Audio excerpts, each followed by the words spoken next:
I'm Natalia Bonner. Welcome to the 9 Patchalong 4.0. This is block number 3. This might be my very favorite block from this whole entire stitch along. I just love the circular designs that we are able to create using all 3 of my Sway machine quilting rulers. So we're going to be using the Sway 4 machine quilting ruler, the Sway 3 machine quilting ruler, and also the Sway 5 machine quilting ruler to really bring some circles to life. We will also do just a little bit of marking, so make sure you do grab your blue Mark Be Gone marker and your Peace and Quilt misting spray bottle to mist away those marked lines. Let's hop over to our machines and let's get stitching.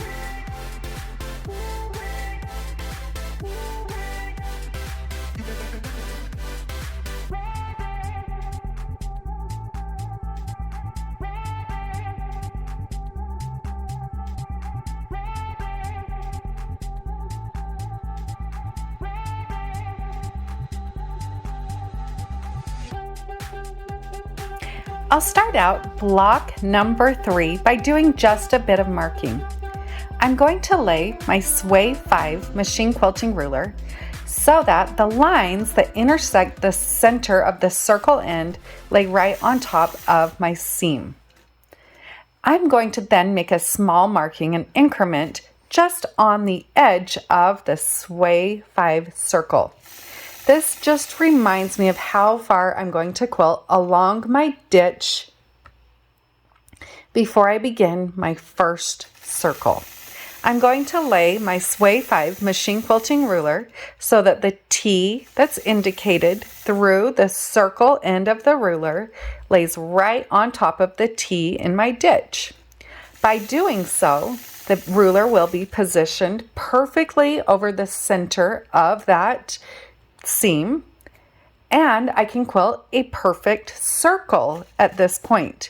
So all of the Sway machine quilting rulers are designed this way with marked lines through that circle end of the ruler, and we are going to be using those today. Once I've stitched to that curved ruler, then I'm going to stitch a quarter circle. Once I've stitched a quarter circle, I'll stop with my needle in the down position, readjust my Sway machine quilting ruler, and now I'm going to stitch another half circle, so continuing on this same 5-inch circle. Once I've completed that half circle, now I'll adjust the Sway machine quilting ruler, and I'm going to use the concave side of the circle to complete that final side of my circle. All right, let's try that one more time. Now I'm going to switch to the Sway 4 machine quilting ruler. I'll line that ruler up just like I did with the Sway 5, and I'm going to repeat the same process. So I'll start out and I'll stitch the first quarter of my circle. I'll stop and then adjust my Sway machine quilting ruler, stitch the second half of the circle, then I'll adjust my ruler again and stitch the final quarter of that circle. Now I'm going to repeat this process again. We're going to be pros at this by the time we finish this block. Now moving on to the Sway 3 machine quilting ruler. I'm again going to stitch moving through my ditch a ½ inch, so not very far.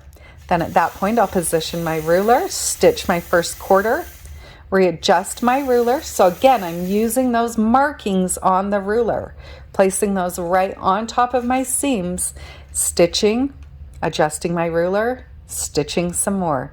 Always remember when you're adjusting your ruler like this, when you stop, put your needle in the down position. So now that I've completed those first 3 circles, we're going to repeat this process again.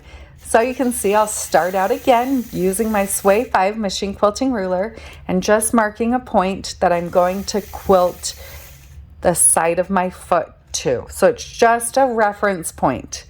Then at that point, I'm going back to my Sway 5 machine quilting ruler. You'll see I did stitch just a little bit more than a quarter of a circle.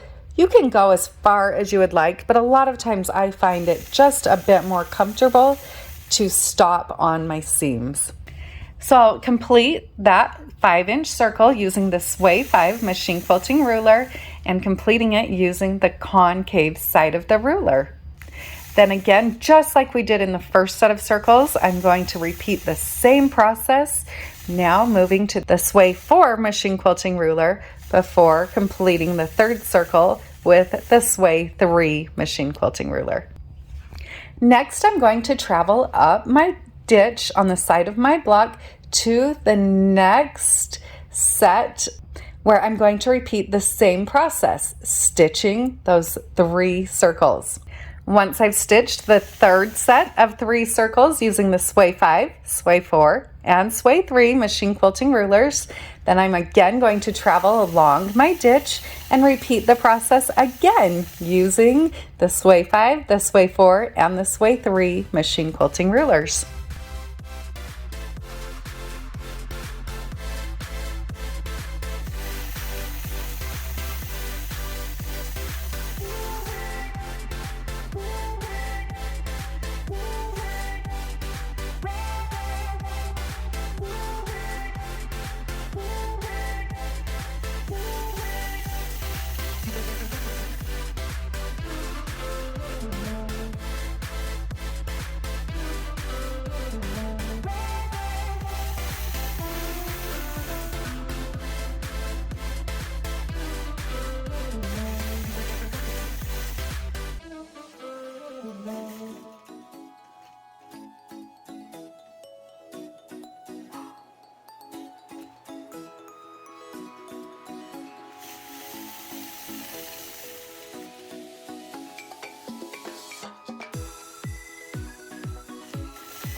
Then at that point, I'll travel along my ditch back to the outside.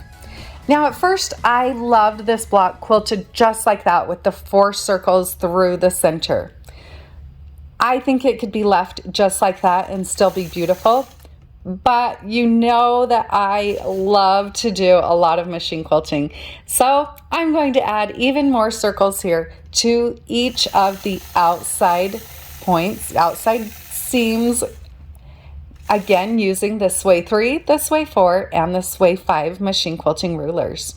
As I stitch out these circles, you'll notice that I'm lining up the marked line on the Sway 5, Sway 4, and Sway 3 machine quilting rulers that goes right through the end, the circle end of the Sway machine quilting ruler. I'm lining that line up right on top of my ditch. By doing that, now I'm going to quilt a perfect half circle in each of these outside spaces. I'm going to repeat that same process, working my way all the way around the outside of this block.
Now, of course, to finish off this block, I will stitch in the ditch through those final 2 vertical seams just because I love the look of Stitch in the Ditch.